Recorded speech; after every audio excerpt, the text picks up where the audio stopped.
Welcome back, friends, for more Santa Lucia. Last episode, we got a pretty trippy dream. A pretty lewd but equally trippy scene with Nate. Spicy. And then, so then there's a murder mystery. Then we were on our way to meet up with Brian because we had the same class. Diego shows up at some point. They call each other names. So yeah, let's continue. I don't even know how to do this anymore. Okay, let's continue. Oh yeah, so he's actually at lunch right now. He's getting lunch. Gotcha. Oh, and also, looks like Ben also has some rumors he has to deal with because he was with Russell, and that one girl is like, "You were with that Russell guy?"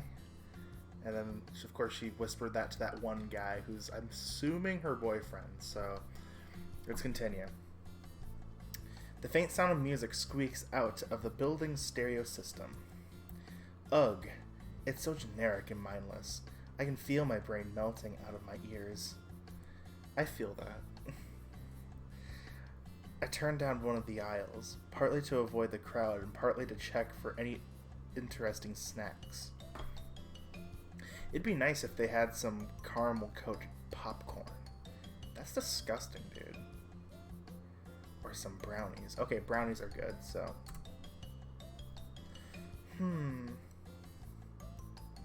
Near the end of the aisle, I see a bear girl holding up 2 boxes of cereal and shifting her gaze between them. Looks like she's trying to figure out which one she wants to buy. Hee hee. She doesn't spend too long on it before just dropping both into the handbasket at her feet and moving on. The thing is already overflowing. She's probably going to want to grab a second one at this rate. I think I recognize her. Wasn't she the one rushing with her parents into the sophomore dorms a couple days ago? Man, I hope I have my shit together better than her by the time I'm second year. I actually honestly don't remember that during orientation the second day. I'm sure one of you guys will correct me and be like, oh yeah, no, she ran to you that one time, and it's like, I don't know. That's not a cheap load of groceries she's carrying. Well, she probably has a lot of money. Ah, perfect. My eyes sparkle when I spot a box of my favorite caramel popcorn on the lower shelf. Ben, just stick with butter popcorn. Caramel popcorn's kind of gross. I'm sorry for anybody who's offended by that. I should have room in my backpack for a couple extra things, so I think I'll stock up on some snacks while I'm here. I grab one of the boxes and stick it in my handbasket, along with a couple bags of assorted chips. Once I'm satisfied with the selection I have, I wrap around the corner down another aisle. I wonder what the prize inside the box will be. Hee hee. Such a kiddie thing to think about, but still.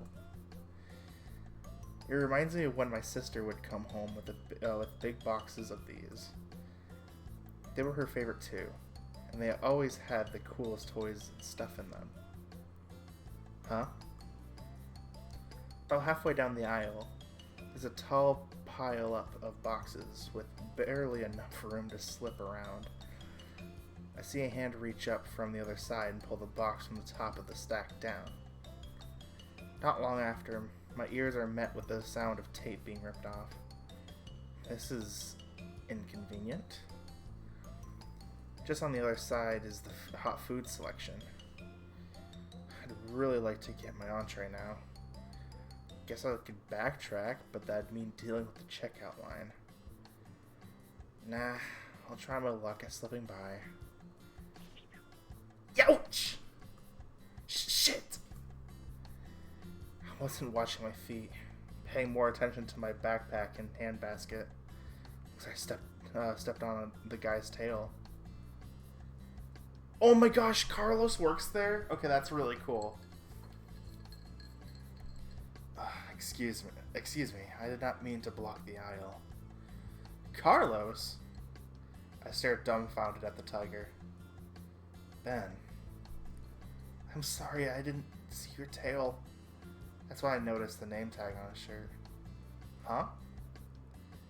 It is okay. He brushes it off and continues opening the box. Without looking at me, he pulls out several packs of uncooked rice and places them on the corresponding shelf. What are you doing?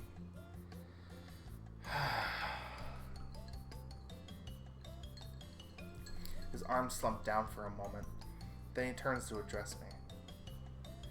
I work here now. Are you gonna make fun of me? I blink absently. You do? Why? It is none of your business. Turns away again, but not before I notice his face turn red. I think back to what Karina said at the cafe. Fold my arms and frown. I'm really bad at this, aren't I? Just because I have a free ride doesn't mean everyone does.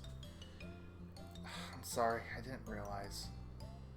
He glances up at me while pulling more groceries out of the boxes to arrange on the shelves.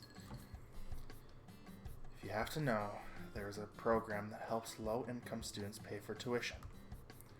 Chris helped me apply. Oh, is that what you two were whispering about the past few days? He pauses for a moment, then gives a forced nod. My loans only pay so much. I need to pay for the rest.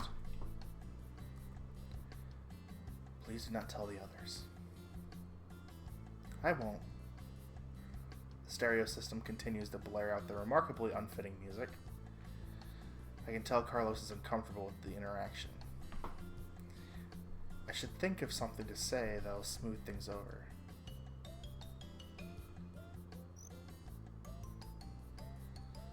Oh man, I'm bad at this.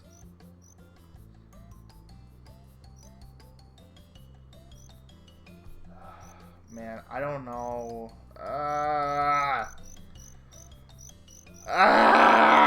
Alright, so okay, so if I could help you out, I would. That's not something he would like. Can you apply for grants? You'll make it through this. Okay, I feel like no matter what I do, it's gonna screw me over, because I actually kind of like Carlos, and it sucks, because it's like, I know that none of these will make him happy. Well, one of these will make him a little happier, but...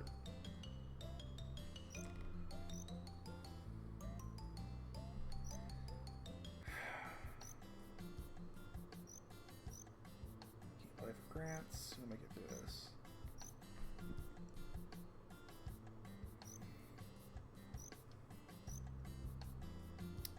See, the problem with if I could help you out, I would. It seems a little condescending because, like, Ben is kind of, like, came from kind of a rich family. Like, he's obviously not, like, rich at the moment, but, like, he has a free pass. And can you apply for grants? See, that could be something. See, I don't think that's insulting. It's like, hey, can you apply for grants? But you'll make it through this is also kind of a reassuring thing, but because this sounds a little condescending, because obviously Ben, even though like he himself isn't not the richest person in the world, you know, he basically got paid his entire fucking college, so like it's a little disrespecting to say that. Can you apply for grants? So you'll make it through this. I'm gonna say, can you apply for grants? Because maybe that might encourage him to do that, maybe? I don't know. I'm bad at this. Can you apply for some grants?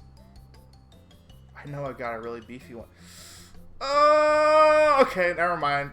Okay.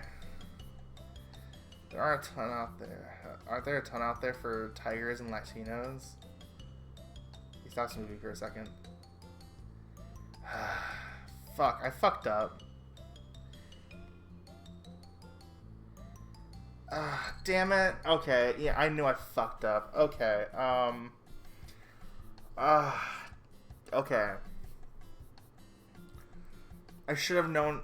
I know Carlos's personality. He's kind of like, I need to do this the hard way and stuff like that.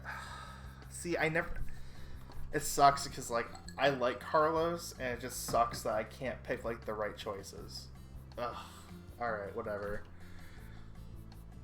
I'm gonna have to, like, literally play this game, like, 50 times to finally get, like, if there is a Carlos route eventually, it's gonna take me, like, 50 times to, like, get a successful ending with him. Because I'm bad at this. I do not want special privileges because of my heritage. I want to succeed because of hard work, not charity. Yeah, I should have known that, but I'm dumb. Okay, alright. Appreciate the suggestion, but this is my burden and I will deal with it. I see. It's very brave of him. And also kind of stupid. I hope he's able to pull this off. Sensing an end to the topic, I further up the aisle. There's the hot food section beckoning me over with its delicious aroma. Oh, before I forget, we're in intro to drawing together, remember? Yes, why? It starts in about an hour. Yes, I will be there. My work schedule is already set up to allow me. Man, he can't take a hint, can he? Would you like to walk to class with me?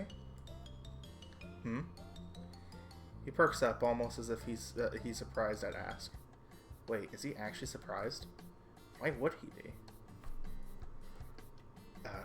Sure. We can walk to class together. Let me finish work first. Of course. I'm gonna pick up something to eat. Find me outside when you're ready to go, okay? Okay. Okay, maybe I did actually pick the right choice. I like, no matter what, Carlos, I don't feel like he would be, like, comfortable with whatever answer you picked, but, like, I feel like that was probably the best answer and the most you got out of him. So, and the fact that he's okay with you walking to class together tells me that I might have picked the right option. That's okay. See you later, Carlos. Goodbye. I quickly wave a hand at him and start walking away. He immediately returns his focus to the boxes, and I hear the sound of tape being ripped off a new one. Alright, now to figure out what I want to eat for lunch.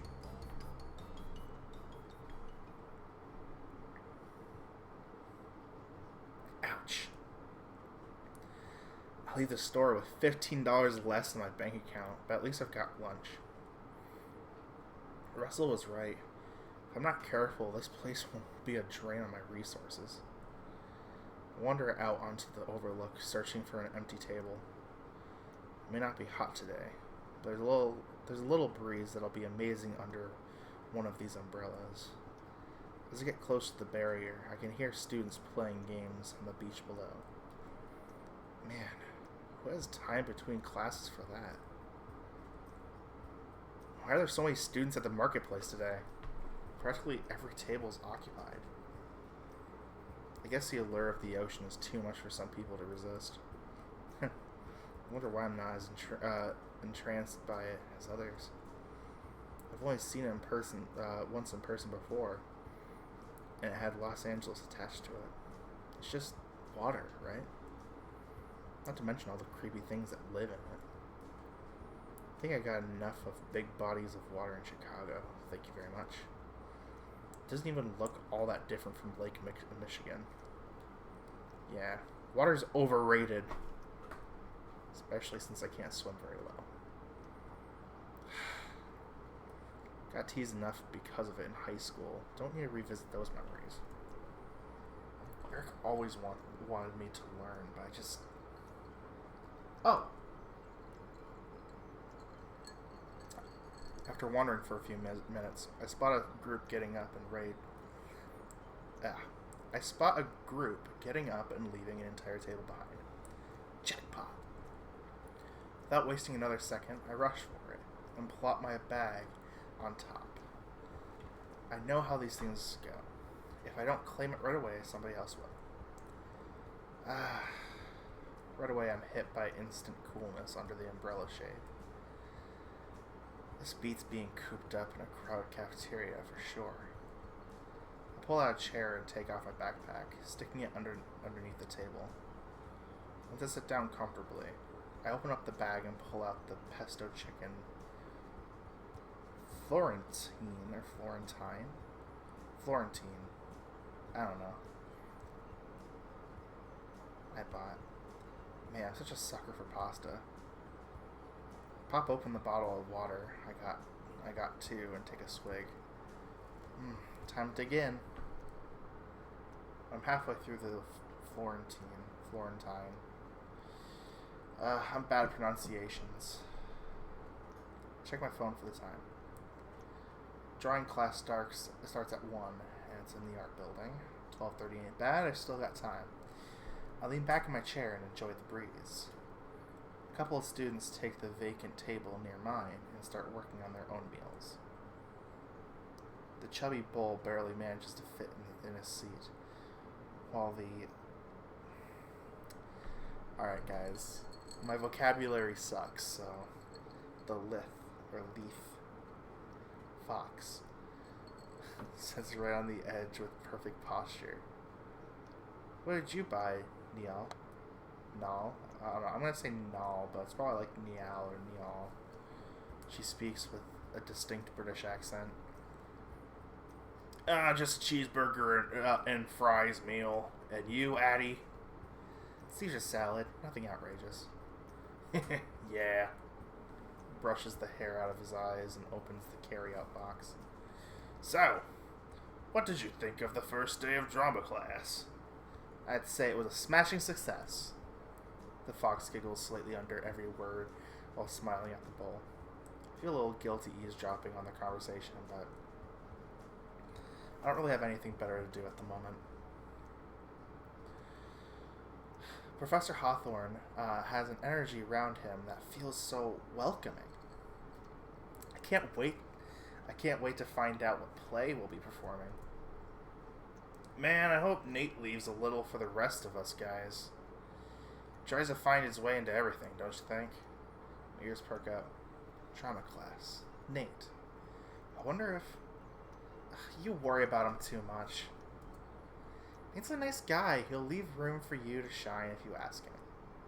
The bull shifts in his seat a bit before taking a huge bite out of his burger. It's not shot, Addie. Instead of waiting to swallow, though, he continues talking. The fox seems unfazed by the behavior, leaning in towards him and chuckling. She plucks a fry from his container and stuffs it in her mouth. Hey! Camden seems to have taken a real liking to him, huh? The bull slumps back in his seat, which causes the hair to fall back in his face. Imagine having the younger sister of the world-famous pop star becoming your best friend. He stares out at the ocean, which caused the breeze to make his hair flutter. Why are you so jealous of Nate, Niall? Or Nal? It's pretty obvious. The fox maintains her perfect posture, finally beginning to take small bites from her salad. It is... maybe not to everyone, but to me it is. You don't like how much time Camden spends with him, do you? Candace. The bull takes another bite of his burger, this time chewing it before replying. It's not fair. I'm trying so hard to impress her, but she sees right through me. This guy shows up and they're having lunch together. How long have you known Candace? Candace. Yeah, since high school. The fox nods her head, showing she empathizes with the bull. Unrequited love. Don't put it that way. She folds her arms and smiles. There's no reason to feel threatened by him. No. You know Nate's gay, right? Yeah, they're definitely talking about our Nate. These must be some of his classmates. Yeah, I guess. I just don't like how he's taking all our attention lately. The fox shakes her head and pulls another bite of salad in her mouth. She is who she is, and there's not a lot you can do to change it. You can't force what you have in mind, and if you try, you only push her away. I know. Maybe you should try letting things develop naturally. See where they go. I notice a faint glistening in her eyes before it quickly disappears when she blinks. I don't know. The bull takes one last bite from his burger, finishing it off completely. I'm not sure I trust Nate. What if he's faking the whole gay thing just to get closer to her? Bruh. Nate's pretty gay. Let's just be real. The fox's expression turns sour. That's ridiculous. What? Seeming to take offense at his response, she packs up her salad and stands from the table. Yeah, you're right. I'm sorry. Should probably get going. Next period is in 10 minutes. Right, okay. And with that, the pair take off. Well, that was interesting. Looks like Nate isn't as well liked by his peers as he thinks. I managed to finish my lunch while listening to them talk. Checking my phone, I see it is indeed 10 minutes before 1. Gather up my trash and put my backpack over my shoulder and head out.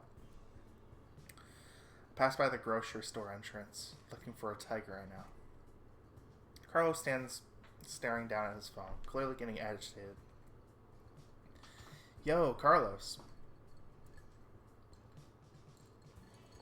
Ah, there you are. I was getting worried you forgot about class. Shake my head. Nah, just took my time with lunch. Sorry. He stashes the phone away in his pocket and readjusts his backpack. We should get going. Yeah. We have to cross campus and all that. We should have been walking 5 minutes ago. Don't be so rigid. We'll make it. If you say so. Without another word, he starts walking from the main path. Not wanting to argue about it, I follow closely behind him. Just let him lead the way. I think he's more comfortable with that. He stays acutely focused on the path ahead, not even bothering to check if I'm still behind him. I speed up my pace just enough to walk side by side with him. So, what did you have for lunch? I did not eat.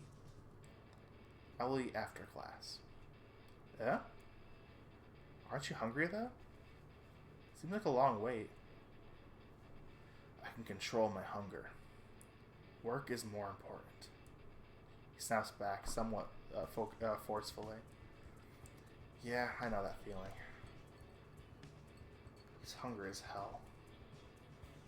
I pull the backpack off my shoulders and unzip the main flap. What are you doing? Just give me a sec, okay? It's tough trying to do this while walking. Here, take this. Huh? I hand him a bag of chips I bought at the store. It's just a snack, but it should hold you off until after class. It's okay. Just take it, okay? I know you're starving right now. The last thing you want is a hunger headache, man. Those assholes never get away.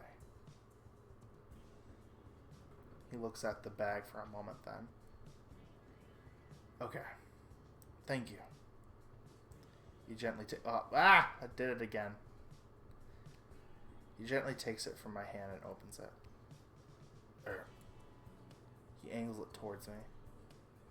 Can you take the first one? I do not want to be rude. Can't help but smile. He snaps at us so often, yet he doesn't want to be rude in this instance. I think I'm starting to understand him a lot better. He doesn't mean to be that way. He just gets frustrated he can't communicate with us as well as he'd like. Thanks, Carlos. We can share on the rest of the walk, okay? I like that idea. It's honestly kind of cute. I agree.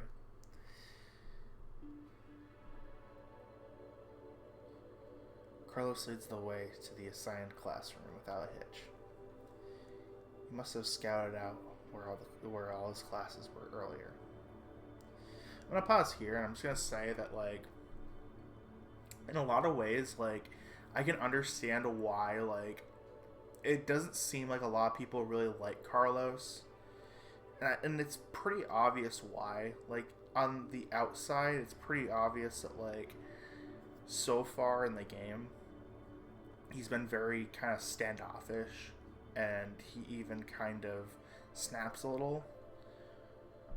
And in a way, I kind of oddly relate. Like, I don't snap at people, obviously, but, like, I kind of relate to kind of the standoffness, because, like, I can see why it's hard to communicate with people sometimes, and I can understand his mindset to some extent. I can't fully relate because, I mean, my work ethic definitely dropped a bit during my college years. I mean, I still obviously did well, but I wasn't as, overly, studying every night or anything like that.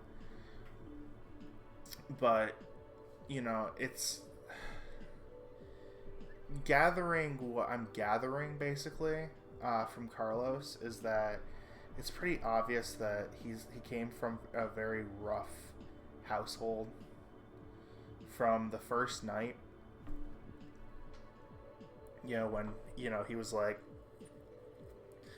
he was like, hey, I used to do this with my sisters all the time, when piggyback my sisters to get out of the house for a bit, because, clearly some rough stuff was happening inside the house, and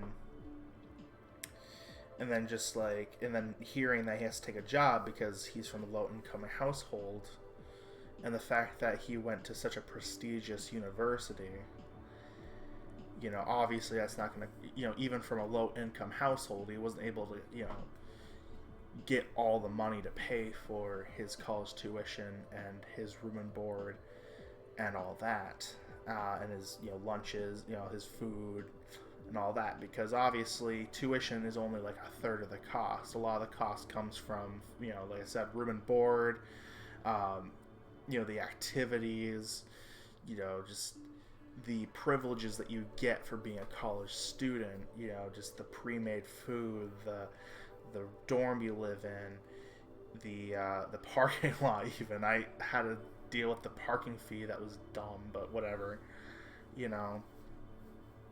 and obviously Carlos couldn't pay all of that. So in his mindset, going to college, because he was from a very, not as privileged household, a very disadvantaged household in a lot of ways, because it seems like came from very low, he's said straight up, low income, probably didn't come from the best of, households, and to his mind, he put all his hard work to this, and to see see people like Brian, who just kind of showed up with a, football scholarship, and being like, just like, screw classes, screw all this, I'm just here for the football.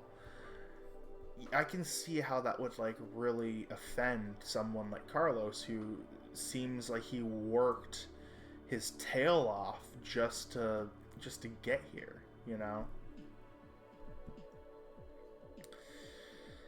and it's pretty clear that once, you kind of understand Carlos a bit,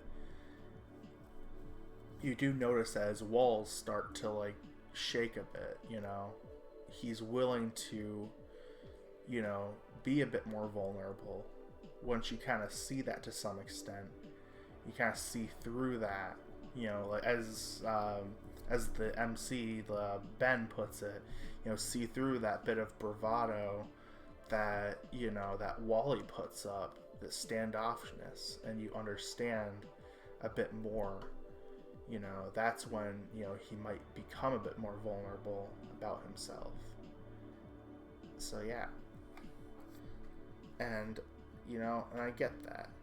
And I know that deep down, Carlos seems like a really nice guy, very cute guy. So Yeah, so I don't know. I'm just had a moment where I just had to like explain myself. I don't know. Because it just seems like I can understand why a lot of people don't want to don't really talk about Carlos so much, but rather talk about Nate or Brian or Russell or Chris. But anyways, let's continue. I'm going on a tangent. He must have scouted out where all these classes were earlier. When we walked in, there was a surprisingly large amount of students crammed into the small space. A group of girls mingle together in one of the corners while most of the others sit, waiting for the professor to arrive. Some are even sketching in their pads already. Poor guy. He already looks uncomfortable. Anywhere you'd like to sit?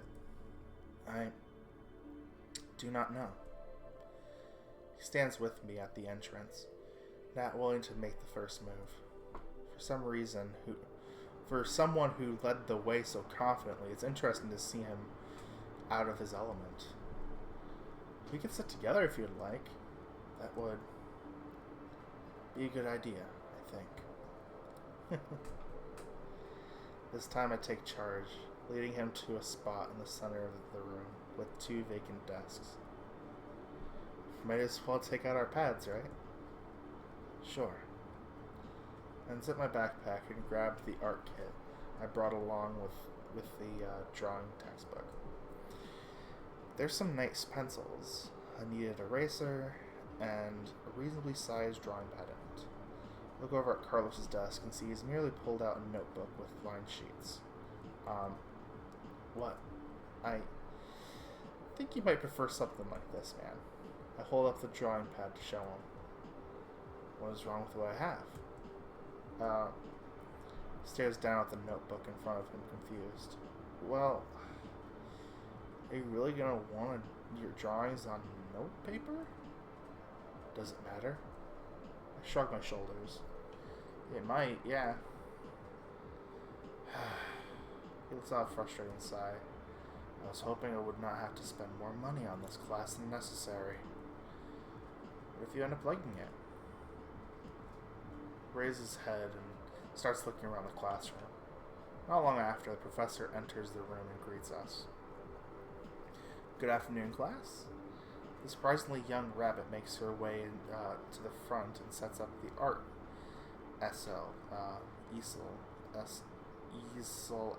I don't know these words she was carrying. I'm Professor Shinoda, and this is Intro to Drawing. I'm kind of glad that the class sessions aren't a thing, because I don't know, they just take forever. Class ends about 2 hours later. In such a short amount of time, I've already filled out 5 pages of my drawing pad front to back. Carlos and I leave the building together, being strung along by the crowd we're stuck in. Once outside, we stand under the statue and wait for everyone to go by. So, you're going to ask what I thought of class, no? I nervously scratch behind my ear. It is something I need to do for my degree, nothing more. Aw, you didn't even enjoy it just a little? Turns his head to watch the crowd flow by. I do not know. That's better than I expected. I'm sure to come around on it later in the semester. Well, we've got a homework assignment due Thursday. Correct. I was thinking, would you like to do it together? You don't have to if you don't want to. Just figured it'd be easier for both of us if we had someone to bounce ideas off of. He stops for a moment to think. I think I'd rather do it alone. Yeah, that's what I figured. Just threw it out there. Didn't think he was going to accept anyways. I do not like group projects. It's okay. Don't worry about it. Sorry. I stand with my hands in my pockets. Well, anyway. That was my last class of the day, so I'm thinking of heading back to the dorm. I'll see you tomorrow, Carlos. Right. Okay. When an opening in the crowd presents itself, I separate from Carlos and join in. Forever the enigma, eh, Carlos? When I get back to the dorm, it's as empty as I left it. Take a moment and do some homework before winding down with absent-minded internet browsing. Before I know it, it's time for dinner, so I head down to the UC to grab a quick meal. You know what's weird to me is that, like, they already have homework assignments, like, the first week, and even, like, my senior year, like, the first week is, like, basically, like, usually you don't really get assignments until, like, week 3, typically. At least fall semesters, anyways.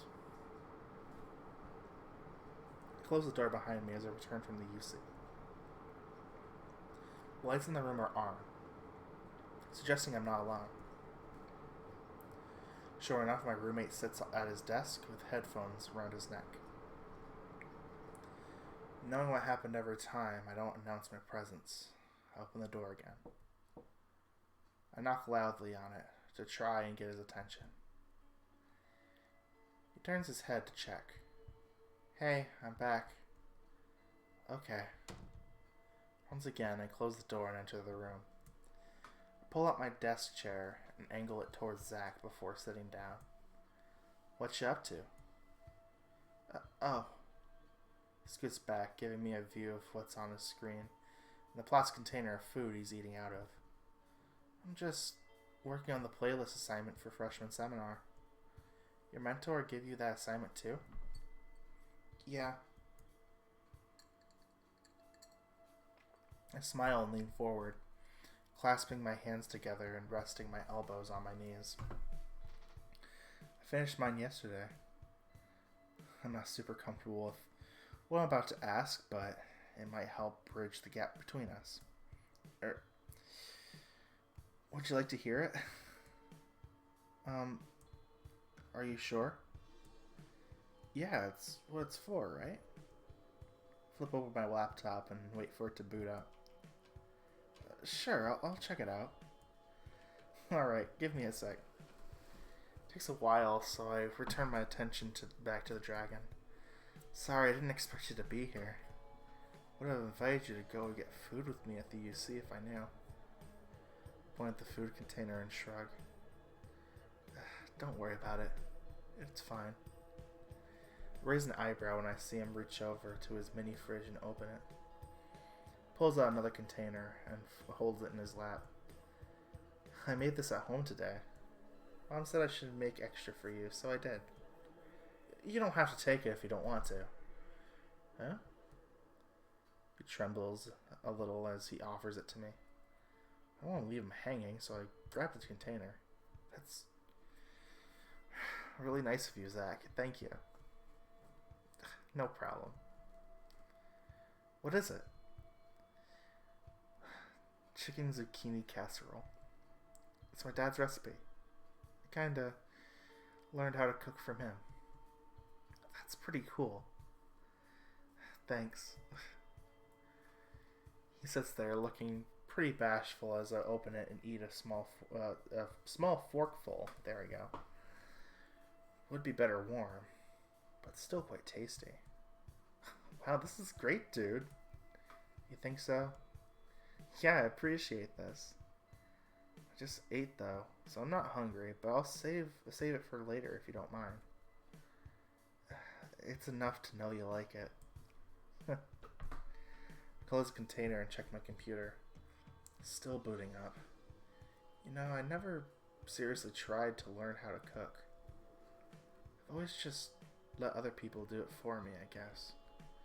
Unless you count that one time when I was 14 and tried to fry some eggs. Shell and all.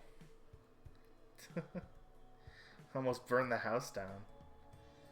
Man, Jess was so worried when that happened. I've left egg shards in my eggs before. It's not great. Yeah. We should try going out to eat together sometime, okay? Huh? We're roommates, right? We should try to get to know each other better. He stares down at the floor for a second. Sure. That would be nice. Glad to hear it. Looking back, I see everything's finally loaded on my laptop. Finally. Here, let me send you a link to my playlist. Okay. Let me send you mine, too. Look over my shoulder at him in surprise. Cool. How should we do it? By email? Do you have any messaging apps or social media accounts? Yeah.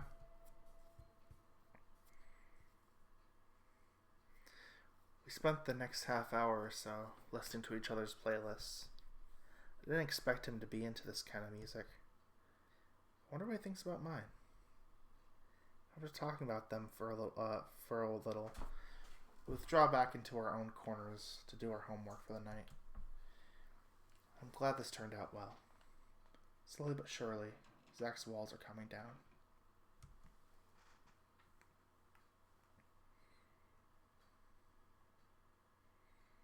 September 5th, 2018.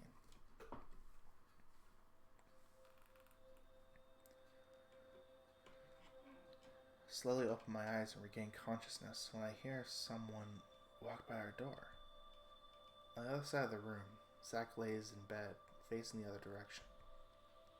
I would normally brush the sound off as someone getting home very late, but for some reason, whoever they are starts crying.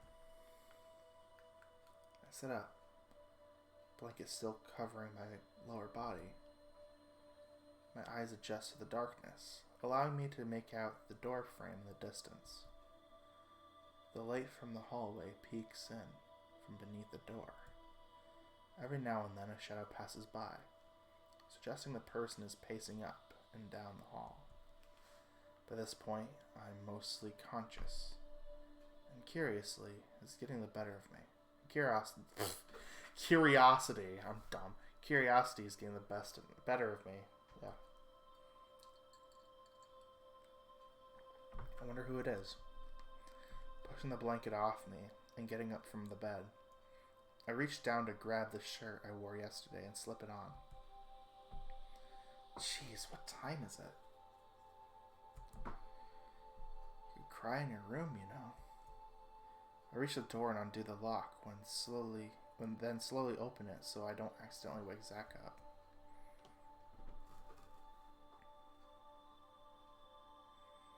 I step into what I believe is the dormitory hall for a moment, only to be met by a frighteningly similar room that shouldn't be here.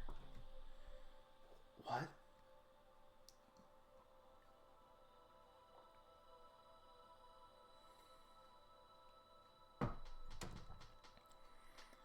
I close the living room door behind me and shake off the cold. There's a lamp on near the sofa, illuminating a figure sitting in my dad's favorite chair. Knowing I'm about to get the scolding of my life, I try to pretend there's nothing wrong and unzip my jacket. Hey, Dad. He doesn't respond.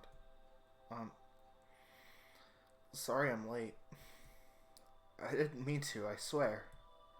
Korea and I got stuck. Ben. Dad stands up from the chair. At this point, I notice he's holding his cell phone. Wait, where's Jess? He turns to face me. His fur is matted underneath his eyes, almost as if he's been crying. I feel a pit forming in my stomach. What's going on? I just received a call from the police. My blood runs cold. All sound from the world seemed to disappear. I see my father's mouth moving, but I'm not listening anymore. No. No, you're wrong. He tries approaching me, but I take a step back. This this can't be happening. I can't control it. I scream at the top of my lungs. Before Dad can reach me, I turn to open the front door and run out. This can't be happening. This can't be happening.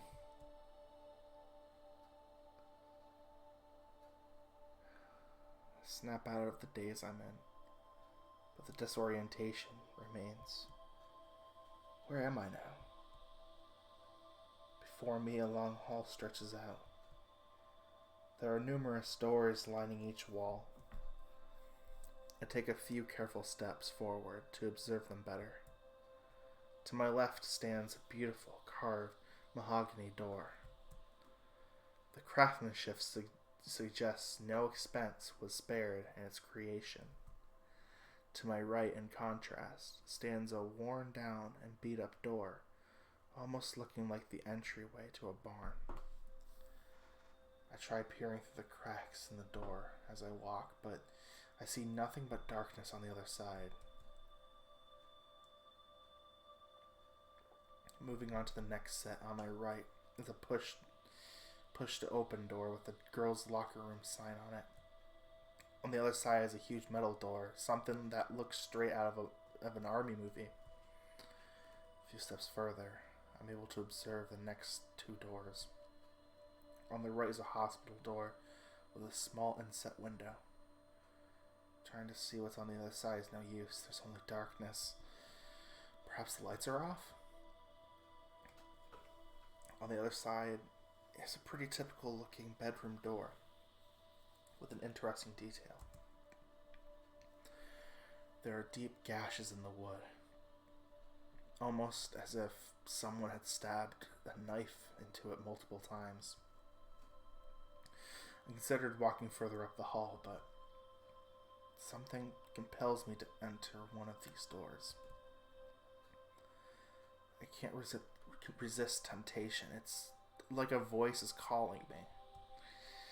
There are 6 voices echoing in my head, but one is louder than the rest, pulling me closer to their door.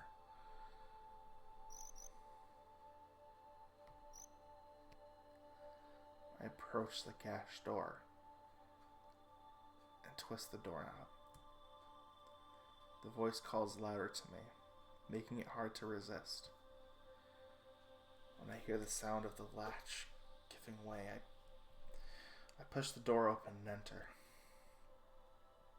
For a moment, I'm surrounded by white blankness before it reforms into a quaint, dimly lit home's hallway.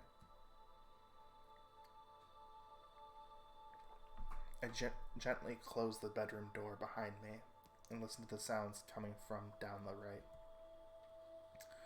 Little girls are laughing and cheering at a program they're watching on television. I decide to investigate, observing the scant decorations on the wall as I travel towards the noise. At the bend in the hall, there's a large family portrait hanging.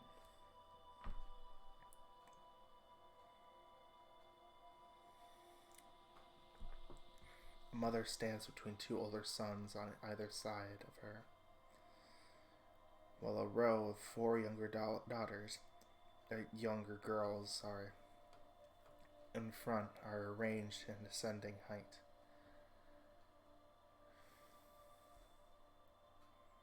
The mother holds the youngest child in her arms. Her pink attire suggests she's a baby girl. The tigers all have distinct fur patterns, making it easy to tell them apart. Well, all except for the 2 boys. They look strikingly familiar, save for the one of them having more of a scowl than a smile for the portrait. Truth be told, though, the other boy doesn't quite look all there. Even though he's smiling widely, there's a strange vacancy to his expression that catches me off guard.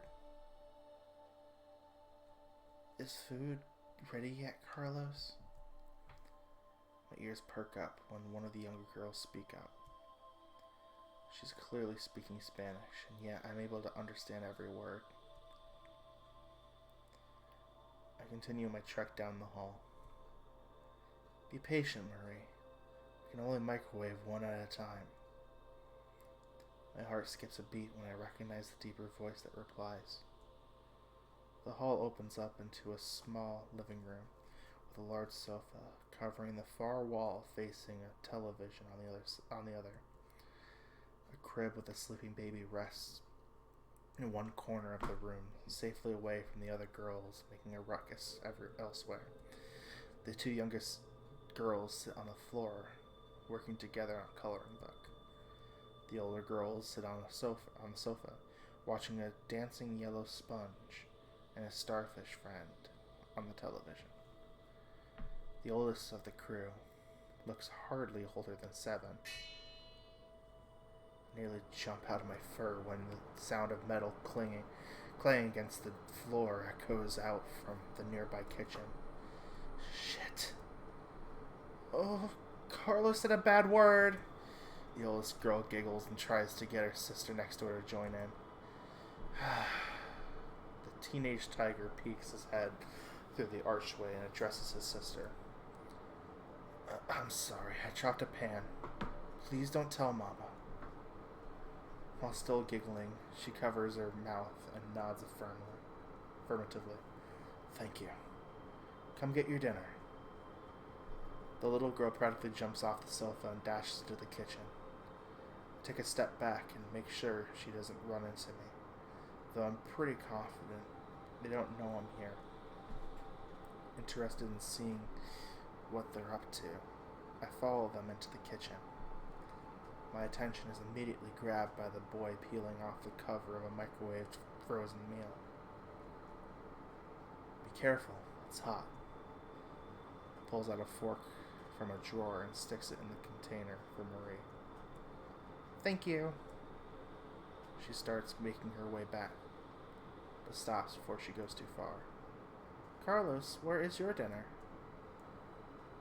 The boy, who couldn't be older than 15, turns on a faucet and washes his hands. Don't worry about me. I'm fine. The look on his face tells me everything I need to know. There's no dinner left for him. He turns to his sister and gives her a smile that makes my heart flutter. Enjoy the food, Marie. I've never seen him smile that way before. It's so genuine, full of love. Even if he's not eating tonight, he cares more about his sister's well-being than going hungry. The girl giggles again and returns to the living room. When she's out of sight, the tiger boy sighs deeply and stares out the window in front of the sink. In the reflection, I'm finally able to get a good look at him. He definitely looks younger than I know him to be, but still the same tiger. Though, there's something missing from his face. You can't quite pinpoint what it is. Andres? I hear the sound of the front door closing in the living room. Carlos' expression instantly turns dour. I follow behind him as he stomps into the living room to greet the new arrival. It's about time you made it home. Where the hell have you been after school? The tiger bares his fangs at the sight of his twin brother. The other boy folds his arms and leans against the wall, wobbling slightly in the process. Fuck you, man! I have this weird feeling in my stomach seeing someone who's relatively similar to me and yet completely different. The other tiger superficially resembles the one I know, but small details manage to break the illusion. He seems to struggle keeping his eyes open, and coupled with his unsteady motions. Suggests he might be drunk. Or worse. You knew we had to watch our sisters to get today while Mama's at work, but you're never here to help. No, you're too busy getting high with those animals. The other tiger roars out in rage and approaches his brother threateningly. The baby in the crib rouses and begins ruses. I don't know my vocabulary, sorry. And begins whining for attention. You can't tell me what to do, Carlos. I don't owe you anything, fucker. The girls watch the ensuing confrontation with fear in their eyes. Maria gets off the sofa to check on her baby sister. Carlos pushes his brother back hard, causing him to stumble and fall to the floor. So you plan on throwing your life away like this? You're pathetic. Carlos's words strike true, causing a momentary look of shame on Andre's face.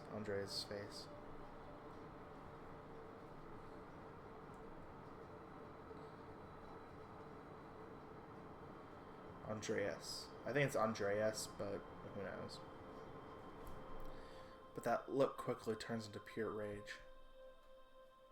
In one swift motion, the other tiger stands back on his feet and pulls out something from his pocket. You want to fight, huh, Carlos? Well, you're going to get a fight then.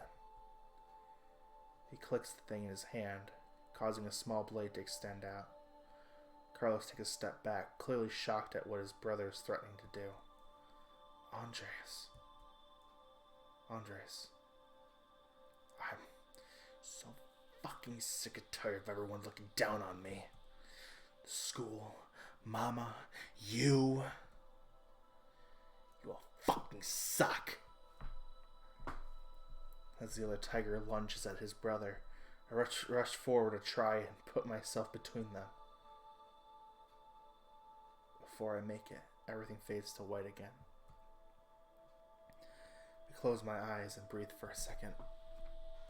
I have this intense feeling of sadness in my chest. Feels like I saw something I shouldn't have.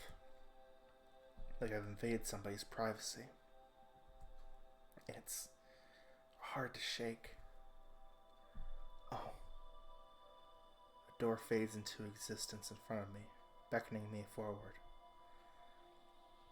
At this point, there's nothing else to see here, so I press on through it.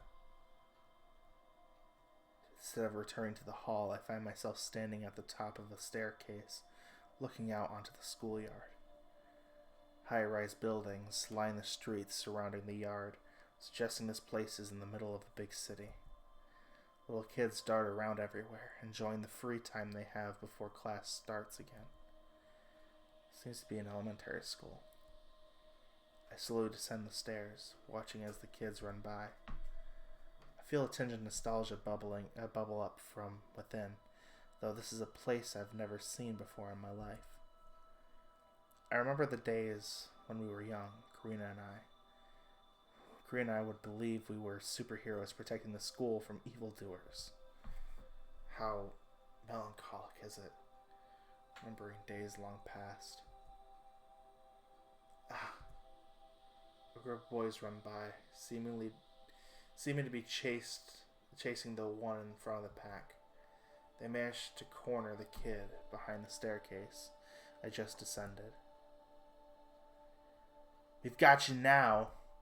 There's nowhere to hide, loser. My curiosity piqued. I followed behind them, peer around the corner to get a closer look. The kid they're chasing stands with his back to the wall, with his hoodie obscuring his eyes. Leave me alone. His voice cracked. Small droplets fall from behind the hoodie, pooling into dark spots onto his jacket and the ground as he stares. The chubby dragon balls balls his hands into fists, clearly preparing for self-defense. Oh, are you crying? Look at this, guys. What a baby. Wow, gonna cry for your mommy.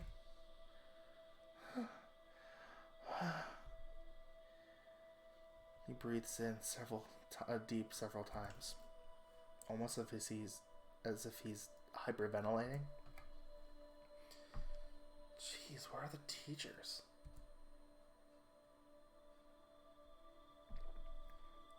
I tried speaking out in the defense of the kid, but no words came. In spite of wanting to intervene, my body stays put behind the wall, hidden behind the wall. Fatty don't have a mommy anymore, remember? Oh yeah. My pa says his pa smashed her face in. What a loser. One of the kids walk up and kicks the dragon in the shin. Instead of retaliating, he simply slides down the wall and huddles forward, hiding his head between his knees. Please, leave me alone. This is for that skill I found in my backpack. The kid raises a fist and prepares a punch. This is going too far. What the hell do these kids think they're doing? No matter what I do, I can't break free of the strange paralysis holding me in place. Hey, what's going on over here? The kid stops right before he throws the punch with fear in his eyes. Ah, teacher's coming. We have to run. What about... Kids turn their attention back to the dragon, as do I. What the... I blinked several times. He's not there. Disappeared. Never mind him. Run! Without wasting another second, the kids disperse in different directions. My eyes track one of them as he runs out into the field, then fades away in a puff of smoke. One by one, the children in the yard start fading in the same way. Once everyone's gone, I'm finally able to move. The first thing I do is stumble over, barely catching myself on the wall before falling face first into it. Push myself back onto my feet. I'm straightening out my shirt. I wonder where that dragon kid went. Disregarding the absence of children, I start wandering the field and taking in the atmosphere. I stuff my hands in my pockets and reminisce about my elementary school days. You know, I don't think I ever had a bully back then. Unless you count Karina's persuasiveness, I guess. She was never the kind to be shy about using a little physicality to get what she wants. Huh. Maybe that's precisely why I didn't have a bully. Was she protecting me? Lost in thought, I round a corner of the main building and get a wider view of the schoolyard. For such a cramped space, they managed to fit a lot of stuff here. Why? My ears perk up. I stop in my tracks and look around. Behind a bush next to the building's wall, I see a blue tail laying over a pair of sneakers. My curiosity gets the better of me again. Hello? Is someone there? I should be surprised that I'm suddenly able to speak, but I push it back to the back of my mind. Yeah. The figure before me is more interesting. Sitting on the grass in a familiar position as the kid from earlier, a college-aged dragon holds his head between his legs. Why? Zach, is that you? Responding to the sound of my voice, his head raises. Please. He stares at me with stone eyes beneath that hood. Help me. His hand trembles as he holds it out towards me. Please. Take a deep breath. I reach for his hand. I swing open. On the nightstand directly across my head, my phone buzzes loudly. I sit up and shake off the morning sickness, then grab the phone to check it. Text from Karina. Wanna walk to Fresh Sem together? My fingers dance on the screen, typing out a quick response. Are the others gonna come too? Yep. I lay back down in bed and stretch my arms. The blanket rides up a bit as I move my legs, allowing me to feel a cool, air-conditioned breeze between them. Phew. At least I didn't have another incident this morning, from what it looks like, from the looks of it. A little morning wood, though. My heart jumps in my chest when I hear the sound of the door opening. Quickly pull the blanket back down to cover myself, even though I'm wearing underwear. Good morning, Ben. Zach, what are you doing here? This is my room, too. Let out a quick sigh. I mean, you're not usually here at this time. Oh. He walks up to his desk and places his backpack on his chair. My mom drove me this morning so we could print out the essay for freshman seminar. He starts grabbing assorted books and binders from his drawer and stuffing them in the bag. Okay, well, makes sense. Now that I know it's just him, I slide out of bed and continue my morning stretch. He quickly turns his head to look the other way. Sorry, I didn't mean to make you uncomfortable. So you're just waking up? I bend forward to reach my toes while keeping my legs straight. Yeah, guess I forgot to set my alarm. I repeat the motion a couple of times while Zach continues packing. He gives his bag to me as I transition into jumping jacks.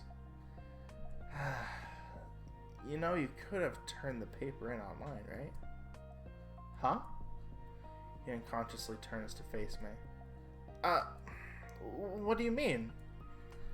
I caught a quick glimpse of his face, where his cheeks have turned a light purple. The school's web system, remember? All our classes have their own pages for assignments and stuff. Turned mine in that way as soon as I finished it.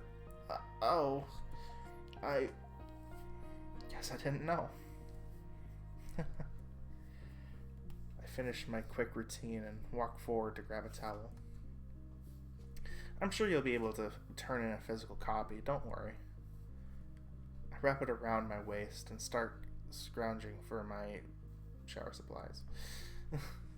You sure? Yeah, Dr. Shannon seems pretty chill. With the towel firmly in place, I reach under and slip my undies off. What? Look at him confused. It's just my underwear, right? And I'm covering myself up enough. Sorry, I'm not used to having a room to myself at this time. I'm just used to having myself... sorry. Sorry, I'm just used to having a room to myself at this time. Oh, sorry. It's okay. He finishes zipping up his backpack and turns to face me while holding it in front of his waist instead of putting it on. I should get going. If you wait about 10 minutes, you can join me and my friends on the walk instead. I gesture towards the door with a thumb. I'm going to take a quick shower. He bristles at the suggestion. I don't think I forget sometimes just how shy this guy is. Well, no pressure. I'd go if it were just you. I stop for a moment to think. Actually, that could be arranged. I realize I forgot to respond to Karina. I rush over to my phone. Go without me. I'm walking to class with Zach instead. Sorry. I'm sure at least one person in the group will appreciate not having to wait for a slowpoke like me. There we go. I told them to go ahead and leave. You don't have to. Don't worry about it. We should really start spending more time together after all. He stands and smiles. Alright, let me go wash up. We should try getting dinner at the UC together tonight. That sounds nice. Perfect.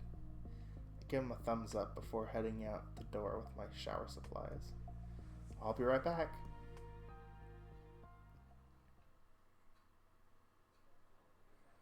Unsurprisingly, the walk to fresh sem.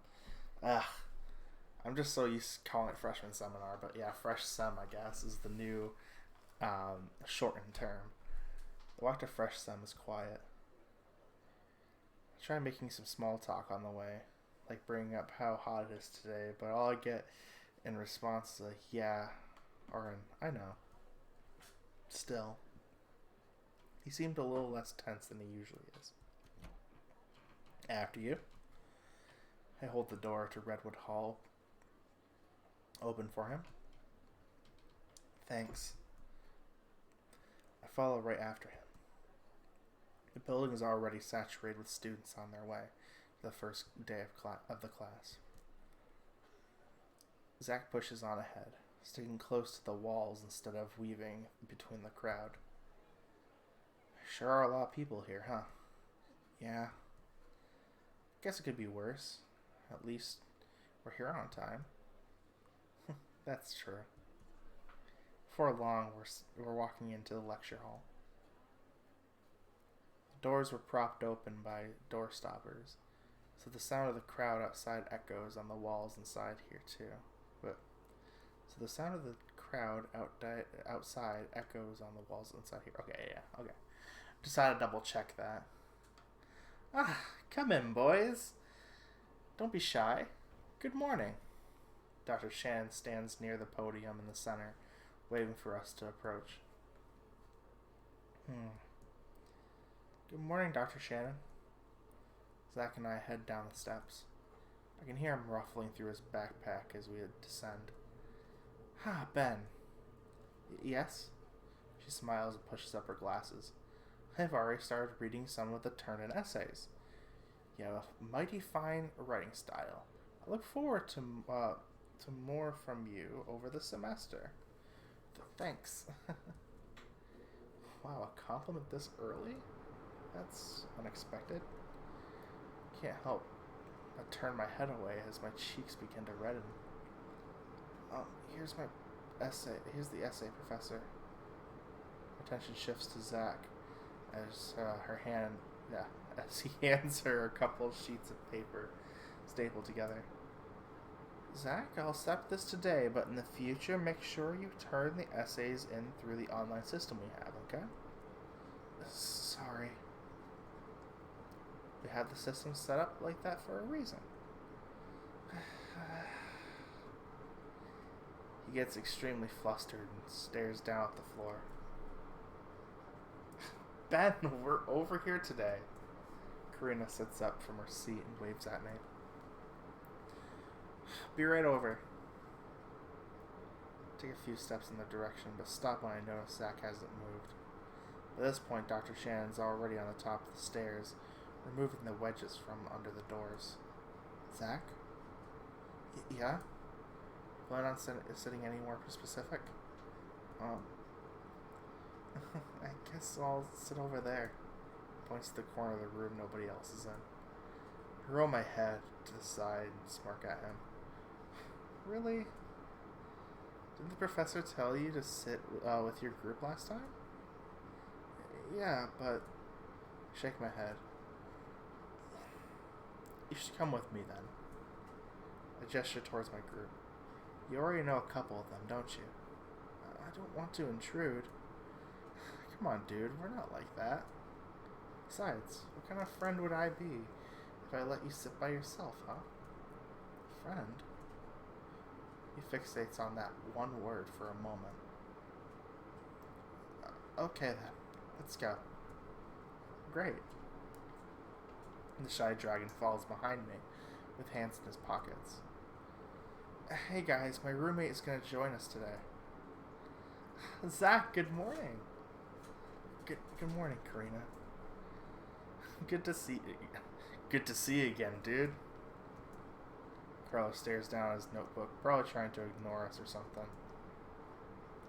Aw, he's the dragon from Monday, isn't he? Yeah. I rubbed my head. I suppose I should have factored in their behaviors first beforehand. I've got a seat next to me, Zach. So do I. He stammers for a second, and I notice his face is changing color again. I should step in and help. Why don't you sit next to Karina? You know her best out of us, wouldn't you say? Okay. Follows my suggestion and takes the seat next to her. She gives me a thumbs up while he's not looking, and I grab the seat next to Brian in the row behind everyone else. Sup, dude? Hey, Brian. Nate turns around in his seat and looks back at us. Did you sleep in again, Ben? No. Whatever gave you that idea? Guilty as charged, huh?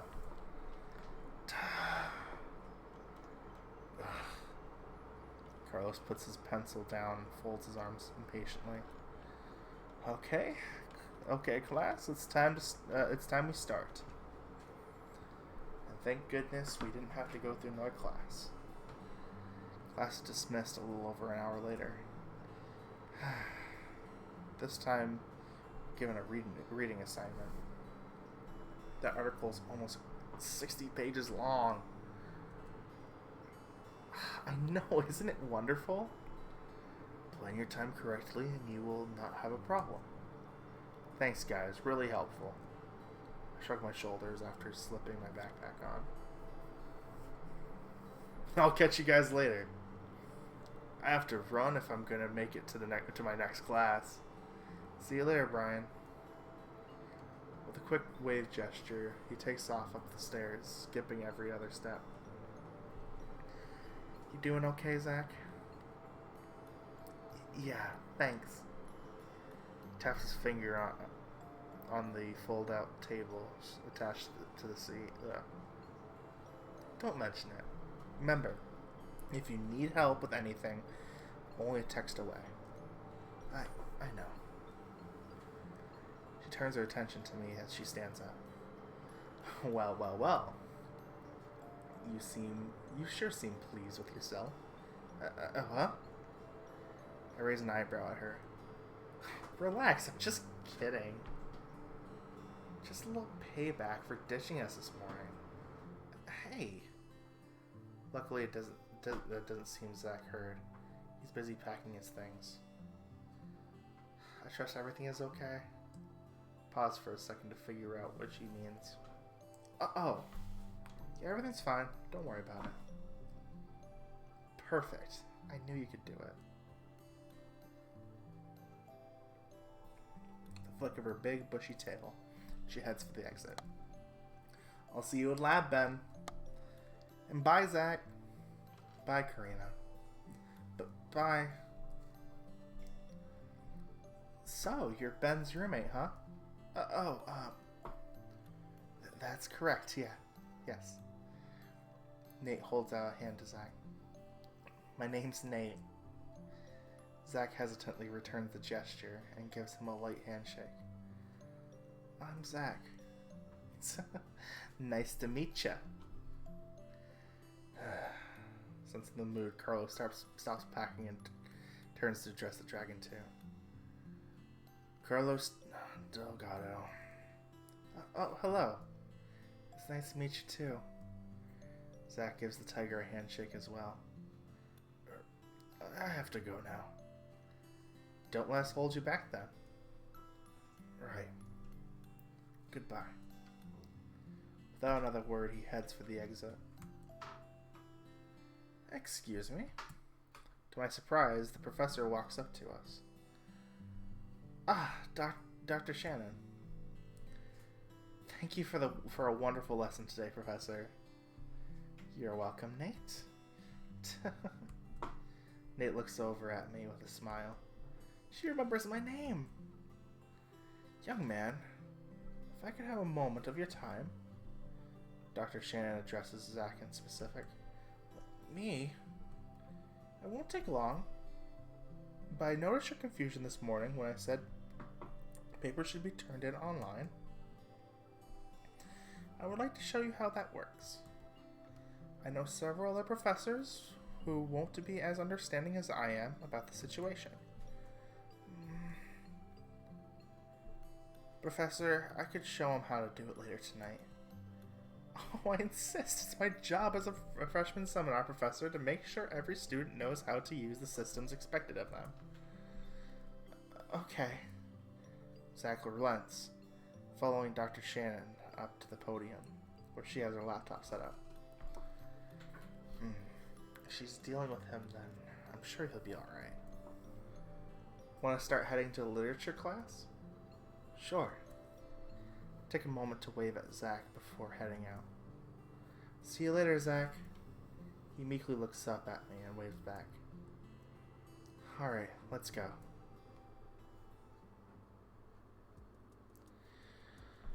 Alright, well, I think I will leave it off here, guys. This was a very interesting episode. We actually got a bit of an insight on Carlos's life.